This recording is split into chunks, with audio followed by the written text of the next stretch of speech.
Sean bienvenidas criaturas físicas etéreas.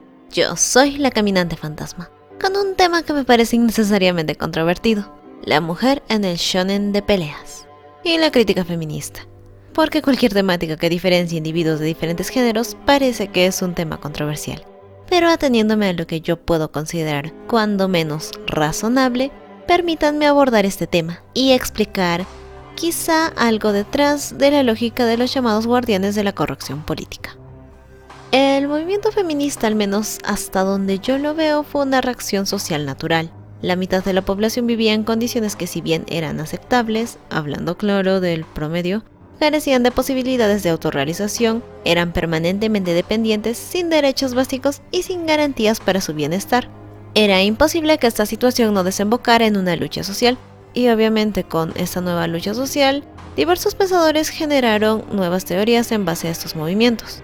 Una cosa con las teorías generadas en esta época es que responden a algo sincrónico y cada cierto tiempo tienen que ser replanteadas para adecuarse mejor a la sociedad en la que se vive y a las necesidades de esta, o incluso dentro de un mismo tiempo a distintas sociedades. No es lo mismo el racismo en Europa al racismo vivido en Latinoamérica, aunque algunos principios pueden quedar para guiar a teóricos de las futuras generaciones. Ninguna teoría es absoluta. Siempre se exige que haya un nivel de criterio y autocrítica que ayude a que las teorías sean mejoradas, o que desechen lo que ya no sirve. Pero eso solo ocurriría en un mundo perfecto, pues a la gente le encanta repetir como un dogma lo que algún intelectual de siglos pasados dijo, y hasta se atreven a resignificar a su conveniencia sin entender exactamente lo que había de por medio. Con esto explicado, supongo que hablaré algo someramente de la propuesta de la crítica feminista y sobre uno de los principios de la crítica que me parecen más interesantes y problemáticos. Ninguna crítica es imparcial. La crítica siempre corresponde a ciertos intereses, criterios, ideales y visiones particulares del crítico. Claro que esto no justifica que todo sea válido, pero le exige al crítico que exprese su rigor y se fundamente, a pesar de que su crítica vaya orientada hacia cierto ideal. En el caso de la crítica feminista, pues esta está comprometida con la lucha del movimiento, lo cual exige que se busque el valor feminista de una obra al expresar un mensaje, o si al contrario tiene un subtexto machista de trasfondo. Respecto a esto, ninguna obra está obligada a expresar valores feministas si esa no ha sido la intención del autor, y no se puede condenar a la ligera ningún producto de misógino o machista por cuestiones arbitrarias o representaciones históricas. Pero en otros tiempos, el tener un personaje femenino que buscara dejar su rol de madre y esposa solo por perseguir la autorrealización era algo verdaderamente revolucionario, como sucedió con la obra Casa de Muñecas de Henrik Ibsen, la cual no era feminista, pero causó gran revuelo en su época, y hasta hizo que el autor fuera forzado a cambiar el final. En estos tiempos eso ya no tiene la misma importancia. Estamos acostumbrados a los personajes femeninos autodeterminados, ya sea en literatura, teatro, mass media o el anime. En esta misma línea les presento una rama adjunta llamada teoría de la recepción. Esta teoría plantea el lugar del lector con respecto a la obra, o en general el espectador frente a la obra. Plantea estudiar los relatos desde las interpretaciones que se le dieron en diversos momentos o estructurar los procesos que se dan en la interacción del espectador. La teoría crítica feminista la tomó desde una perspectiva en la que asume que hay un discurso machista y patriarcal imperante. Quiere identificar en cómo ésta se propaga mediante el consumo de ficciones, pues se supone que la ficción transmite a su público ciertos valores. Otro de los pilares de la crítica feminista busca enfocarse en ubicar estructuras de dominación de la mujer en obras para erradicarlas, pues no hay que olvidar que el arte filtra aspectos de la realidad en ella y por eso sirve para el estudio de esta, cosa que es cierta, pero en ciertos tipos de ficción hay que tener cuidado, pues dadas las circunstancias, la visión del autor puede que esté contaminada de algún prejuicio o desconocimiento, o que plantee algo completamente aculturado, como en el caso de las producciones diseñadas para agradar sin importar el contexto. Podría seguir agregando factores, pero para propósitos de este video no viene el caso, como explicar la relación del feminismo con la otredad y la marginalidad, entre otras cosas. Ahora, bajo una base racional y mi propia interpretación de estos pilares, puedo resumir a una serie de ítems los estándares para que una obra no sea machista o patriarcal o lo que sea, o para que cuando menos sea aceptable en términos del feminismo. Lo único que obviaré será la intención revolucionaria, y lo que queda es no presentar como positivas instancias donde se presentan comportamientos misóginos, machistas u objetificación. Presentar a la mujer como un ser independiente. Poner a la mujer en todo tipo de roles sin discriminarla por su género. No transmitir ideales retrógrados. Y me salto el de exponer realidades y criticarlas porque honestamente no viene el caso. El llamado shonen de pelea es de entre todo lo animado en Japón la fracción que más se acerca a lo verdaderamente popular. Como el mismo nombre lo indica, está dirigido a un público que oscila entre los 13 y 17 años. Y esta demografía es más plástica de lo que se imaginan. El hecho de que deja de lado las edades previas a los 13 años permite contenido ligeramente más explícito, pero cargado de cierta simpleza que hace que sea propicio para el consumo masivo. Y si bien originalmente se lo pensaba específicamente para hombres, obviamente esto ya no es así para la fecha. Pero dado que han aparecido algunos comentarios que claman por lo ofensivo de este género, decidí intervenir. Analizaré a los personajes femeninos de 3 populares shonens de pelea en base a estos estándares en diferentes instancias. Y si he elegido a estos 3 en particular es porque, número 1, son shonen súper conocidos que no hacen demasiado para salirse de la típica fórmula. Número 2, el protagonista y el autor son de género masculino. Tomar a Soul Eater o Full Metal Alchemist hubiera sido hacer trampa. Número 3, los 3 pertenecen a periodos de tiempo separados aproximadamente por 20 años de distancia entre la publicación del primer capítulo en formato de manga.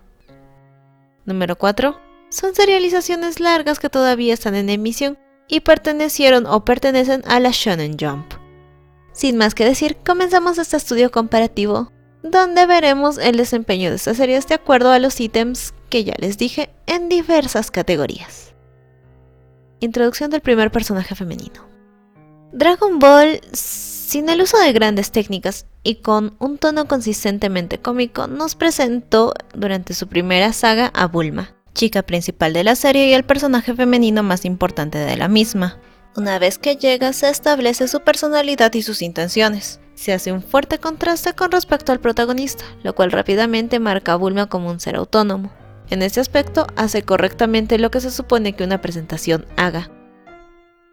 Hunter x Hunter. En este caso tenemos un personaje que no ocupa un rol protagónico, pero sí tiene una importancia y un peso. Mito, la tía de Gon, y su figura materna. Se la establece en su rol maternal, al ser un hito para el inicio de los hechos posteriores, al igual que es la única conexión que Gon tiene con su padre. No es la mujer más fuerte ni luchona, pero es agradable, cumple su papel y es independiente. Quizá está algo anexada a la historia, pero vive una vida donde no necesita de otros para establecerse. Boku no Hero Academia.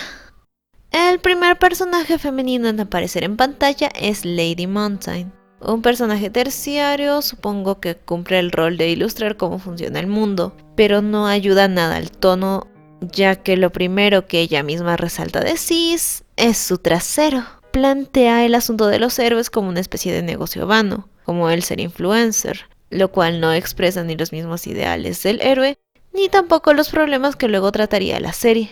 A la hora de plantear un tono, simplemente establece la naturaleza del fanservice. Personaje femenino más importante. En Dragon Ball, Bulma sin dudas es el personaje femenino más importante, al menos hasta el final de la saga original. Desde el inicio de Dragon Ball Z sus apariciones se han hecho menos frecuentes, aunque durante todo ese transcurso nunca perdió su importancia. Ella representaba el cerebro y la logística del grupo. Después de que se vuelve madre, sin embargo, sus apariciones se hacen cada vez más esporádicas.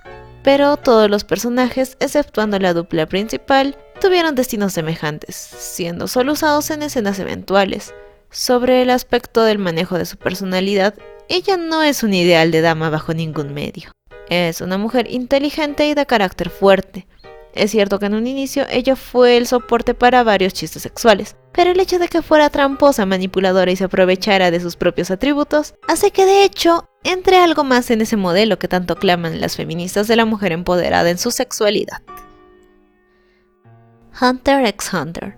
Aquí, si bien en un inicio ninguna mujer formó parte de la alineación principal original, durante el arco de Great Island, Biscuit Kruger se incorpora como el tercer miembro del grupo protagónico.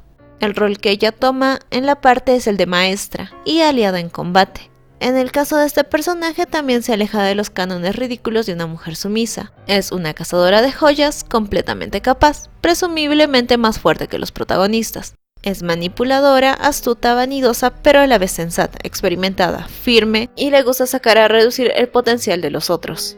Es expresiva y no se queda callada. Y que les parece, tiene un tipo de cuerpo completamente diferente a lo que establecen los cánones de belleza convencionales. Boku no Hero Academia. El personaje femenino con más relevancia para Boku no Hero no deja de quedarme corto. Uraraka Ochako. Un personaje que, si bien fue introducida como una especie de personaje de apoyo y motivación emocional, cada vez parece ser más irrelevante a medida que nuevos personajes son introducidos. Considerando las historias que cargan los demás personajes a su alrededor, el ser pobre y querer ganar dinero y ser mejor se queda ahí. El personaje tiene algo de crecimiento en términos de sus metas, que de ser algo simple, se convierte en metas más cercanas a mejorar ella como heroína. Pero una vez se enamora del personaje principal, parece que va a estancarse. Cada vez que nuevos elementos con más relevancia que ella para la historia central aparecen, obviamente el personaje va a dejar de ser utilizado. En términos de poder, ella no está a la par de los tres chicos principales, y ellos también cargan con mucha más importancia o una historia más conectada al protagonista. Y si la comparo con las demás chicas, pues hay chicas con personalidades más excéntricas, así que solo está ahí porque el protagonista debía tener una amiga y un interés romántico. Hay un intento de profundizar en la relación, incluso fuera del aspecto romántico, pero en serio se queda corta en todo lo que la define. Compañeras, aliadas y rivales. Las mujeres en Dragon Ball desempeñan roles decentes a veces, otras veces terminan llenando funciones delegadas en base a su género, como el ser reducidas al rol de madres o nunca son tan importantes. El caso de Videl demuestra este proceso en su modalidad más extrema. Durante su introducción a inicios del arco de Majin Buu, Videl era una entidad completamente autónoma, practicante de artes marciales, era parte de la policía o algo así. Estudiante, fuerte, idealista y decidida a hacer una diferencia por el mundo. Entrenó hasta que logró la habilidad de volar, siendo solo una humana. Y antes de que se presente al enemigo principal del arco, queda completamente fuera de combate porque lógicamente no podría competir contra los Saiyajins.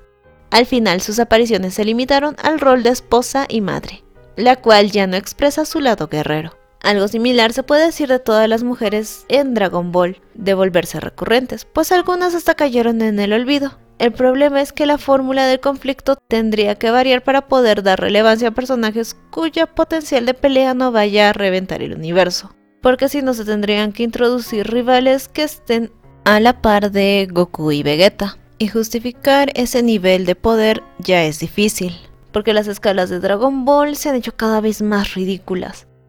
Y lo hicieron en el último arco de Dragon Ball Super. El desarrollo y explicación detrás de este par de muchachos Saiyajin que de pronto pusieron en jaque a los protagonistas estuvo fuera de lugar, pero estuvo ahí. Tampoco es que al final sus personajes tuvieran alguna relevancia, pues fueron introducidas junto a otros tantos para cumplir con un rol similar, y llegaron y se fueron sin aportar. Sin duda una lástima, porque varios de estos personajes con un manejo más competente podrían ser entretenidos de ver o podrían tener historias más complejas que contar. Las primeras mujeres en aparecer en Hunter x Hunter significaron cada una a su manera un desafío durante el arco del examen de cazador. No fueron participaciones muy remarcables, pero fueron actuaciones dignas. Todas ellas estuvieron ahí para hacer un punto. Pero la introducción posterior más valiosa en mi opinión fue Senritsu, la primera aliada de gran importancia. Quizá no era fuerte como tal, pero sus habilidades probaron ser útiles, al igual que ella competente. Tiene su propia historia independiente de la trama principal, pero sus intervenciones salen de su propia determinación para ayudar. Claro que no todos los personajes terminan siendo guerreras, también hay personajes de otros tipos, como una sirvienta que termina perdiendo a su pareja en una tragedia fuera de su control, una madre que pierde a sus hijos y termina en un estado catatónico, la hija de un millonario que es caprichosa y morbosa, pero que es la pieza clave de una historia de conspiraciones, y hasta demuestra al final algo de humanidad, etcétera, etcétera. Diferentes mujeres con diferentes vidas, ideas y perspectivas. Boku no Hero Academia. Aquí la variedad de formas de manejar a las chicas, si bien es variada, estas parecen estar sometidas todo el tiempo a menos estrés, al menos en cuanto a las compañeras de clase. Tendrán sus conflictos propios, personalidades llamativas y aportarán en las batallas, pero ninguna deja una impresión más allá de su diseño y sus peculiaridades. Los arcos de superación de las chicas se sienten como relleno o directamente son chistes. Las heroínas adultas tampoco es que tengan mucho que decir o mostrar en términos de trama. Y cuando no son heroínas, pues no son importantes. La madre de Deku está ahí para rellenar un hueco obvio que el tener personajes adolescentes deja, pues estos son económica y legalmente dependientes de un adulto. Aparte de ser una madre rollito de canela, preocupada por la felicidad y bienestar de su hijo, tampoco ha hecho o dicho nada de importancia, ni cuando se opone a su hijo, en especial si su opinión va a cambiar a los 10 minutos. Y por aquí lo dejo. El video ya está largo, esperen a la parte 2. Nos vemos.